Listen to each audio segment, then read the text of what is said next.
नमस्कार दोस्तों, आशा करता हूँ आप सब कुशल मंगल हैं। मैं मनीष स्पिरिचुअल सी चैनल में आपका फिर से स्वागत करता हूँ। आज एपिसोड 56 56 सेकंड चैप्टर श्लोक 22 सांख्य योग पर विचार विमर्श करेंगे। तो दोस्तों, आज शुरू करने से पहले एक ऋषि की चर्चा करते हैं, महर्षि भगवान रमणा की।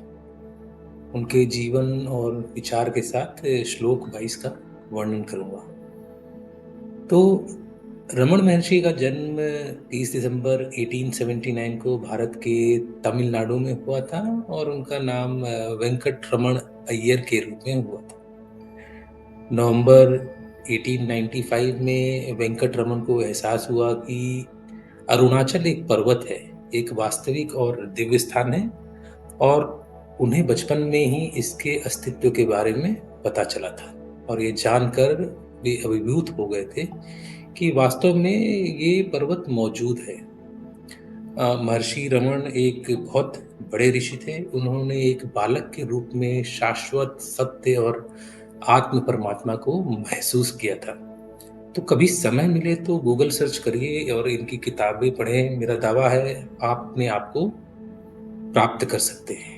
तो मैंने इनकी एक बात मानी है, मानता हूँ और मानता रहूंगा। और इनके विचार थे कि जब आप शून्य हैं, आप भगवान को प्राप्त कर सकते हैं। इसका मतलब सपोज हम चलते चलते या खाना खाते खाते या बातों बातों में ही कोई काम करते करते 2-4 सेकंड के लिए एकदम खो गए, टोटली लॉस्ट, थॉटलेस हो गए, तो हम शून्य हैं। और जब हम शून्य हैं तो भगवान के समीप हैं। तो महर्षि रमन ने अपने प्रवचन और उपदेशों में बोला था कि स्थायी और निरंतर आत्मा जागरूकता को आत्म साक्षात्कार के रूप में जाना जाता है। तो वह महर्षि रमन ने आत्मा को स्थायी और सिर्फ स्थायी माना, जो शारीरिक मृत्यु से बच जाती है। तो नींद आना, सपने आना या जागृत अवस्थाएं आत्मा पर दिखाई देने वाली एक सरल और एक मात्र घटनाएं हैं। जैसा कि मैं सिर्फ एक विचार है और हमारा सच्चा स्वभाव, सरल अस्तित्व विचारों से मुक्त है। तो देखिए, मैं क्या बोलता है, मैं एरोगेंस, ईगो को रिफ्लेक्ट करता है, जो कि एक विचार है। जबकि हमारा सच्चा स्वभाव, सरल विचार, ये क्या है, ये मैं से मुक्त है। तो मैं आपको इनकी एक किताब बता सकता हूं जो आपको पढ़ना चाहिए, हु एम आई। इनका बहुत ही सरल सिद्धांत था, शांत और शून्य होना और कम बोलना। और ये महर्षि रमन अपने आश्रम में सदैव शांत रहते थे, बहुत ही कम बोलते थे। और अगर आप जा सके तो इनके आश्रम जाएं, तिरुवनेली में है, तमिलनाडु की चेन्नई के पास। तो महर्षि रमन के विचारों और संदेशों के साथ चलते हैं श्लोक 22 अध्याय 2 सांख्य योग। इस श्लोक में महर्षि के संदेशों से मिलता जुलता वर्णन होगा। वासांसि जीर्णानि यथा विहाय नवानि गृह्णाति नरः अपरणि तथा शरीराणि विहाय जीर्णानि अन्यानि संयति नवीनि देहि। तो जिस प्रकार से मनुष्य अपने कटे फटे पुराने वस्त्रों को त्याग कर नए वस्त्र धारण करता है, उसी प्रकार मृत्यु होने पर आत्मा पुराने तथा जीर्ण शरीर को त्याग कर नए शरीर का धारण करती है। पिछले श्लोक में हमने देखा कि कैसे कृष्ण जी ने संपूर्ण व्यवस्था को चलाने के लिए नश्वर कारकों पर अमर कारकों और अमर कारकों पर नश्वर कारकों के प्रभाव को दिखाया था। इस श्लोक में हम देखेंगे कि कैसे वे आगे बढ़ने और हमेशा एक ही चीज पर अटके न रहने के महत्व को समझाएंगे।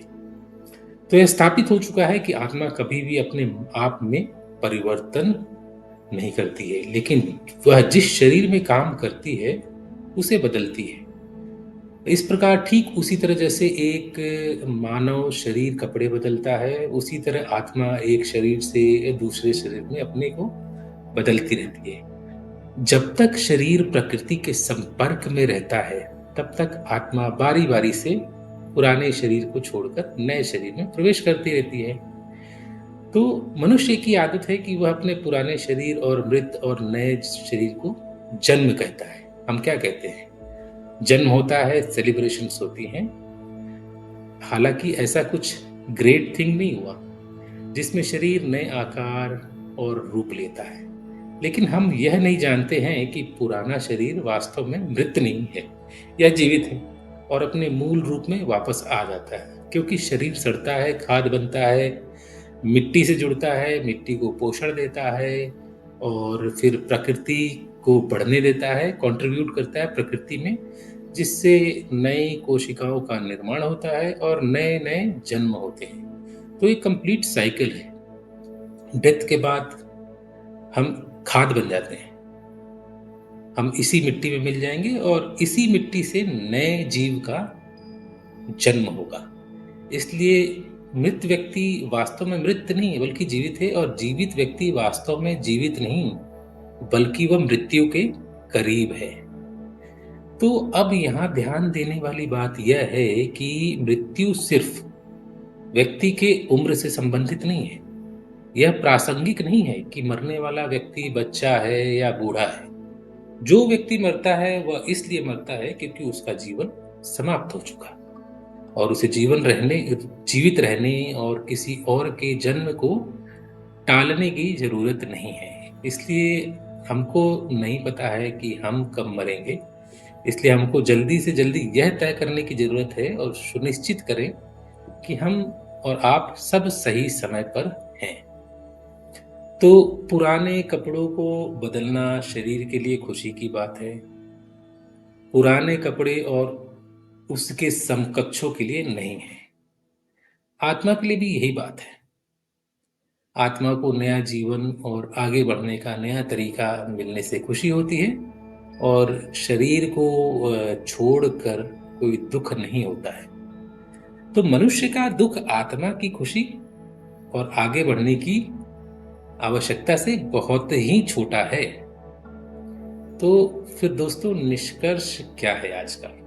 आज दो निष्कर्ष हैं, विस्तार से चर्चा करेंगे और थोड़े हिंदू दर्शन और स्वामी विवेकानंद जी के विचार और कथन को भी समझेंगे।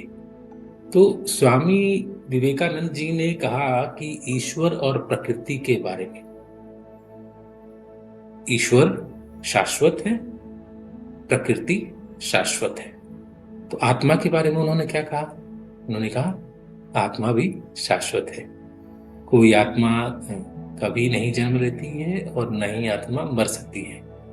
कोई भी अपनी मृत्यु की कल्पना भी नहीं कर सकता है। आत्मा अनंत है, शाश्वत है। यह कैसे मर सकती है? यह सिर्फ और सिर्फ शरीर बदलती है।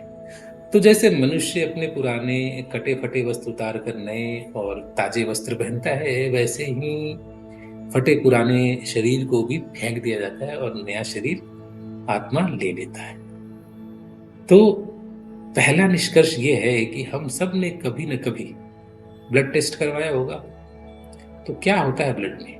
आयरन, यानी हिंदी में बोले तो लोहा होता है। तो बिलियंस ऑफ ईयर या करोड़ों साल पहले की बात भी करें तो लोहा था।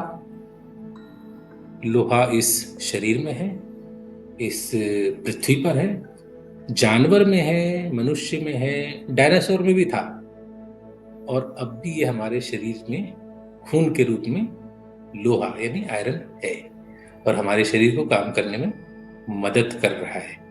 आयरन कम हो जाए या हेमोग्लोबिन कम हो जाए हमारे बॉडी में तो हम मर जाएंगे। तो इसका मतलब यह है कि लाखों साल पहले भी लोहा था, मतलब आयरन था, शरीर था, आज भी है, बदल रहा है, रंग ढंग बदल गए और आजकल तो जनरेशन भी 5-10 साल में बदल रही है, हम सब देखते हैं। तो मतलब साफ है, शरीर बदल रहा है, शरीरी या आत्मा वहीं की वहीं है। तो फिर संदेश क्या है? तो हमें इस शरीर पर मोहित नहीं होना चाहिए। हमें इस शरीर से बहुत ज़्यादा अटैचमेंट नहीं रखना चाहिए, या किसी के शरीर से। तो हम करें क्या? इसलिए हमें अपने कर्तव्य पर ध्यान देना चाहिए। तो दूसरा निष्कर्ष क्या है? तो भगवान बताते हैं कि मृत्यु पुराने और क्षयग्रस्त शरीर को त्यागने के अलावा और कुछ भी नहीं है। तो जीवन में इसलिए दुख का कोई कारण नहीं होना चाहिए। मुश्किल है, हम सब के लिए मुश्किल है। बात करने में बहुत ही इम्प्रैक्टिकल भी लगेगा, असंभव भी लगेगा, इम्पॉसिबल भी लगेगा, ऐसा लगेगा। लेकिन फिर भी हमें प्रयत्न करना चाहिए। तो भगवान श्री कृष्ण ने इसलिए अर्जुन को बोला कि दुख या चिंता मत करो, भले ये सारे सगे संबंधी लोग मर जाए, इनका सूक्ष्म शरीर नहीं मरा है। वैसे भी अगर दुख हो हमारे जीवन में तो हम कर भी क्या सकते हैं? इसलिए हमें प्रयत्न करना है, कोशिश करना है, और माने कि इस नियति में, जीवन में दुख का कोई कारण नहीं होना चाहिए।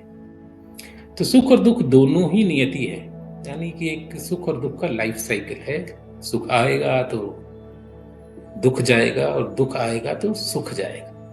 ये एक जीवन चक्र है। एक आएगा तो दूसरा जाएगा, और भलाई किसमें है? जो आए उसे स्वीकार करने में ही भलाई है।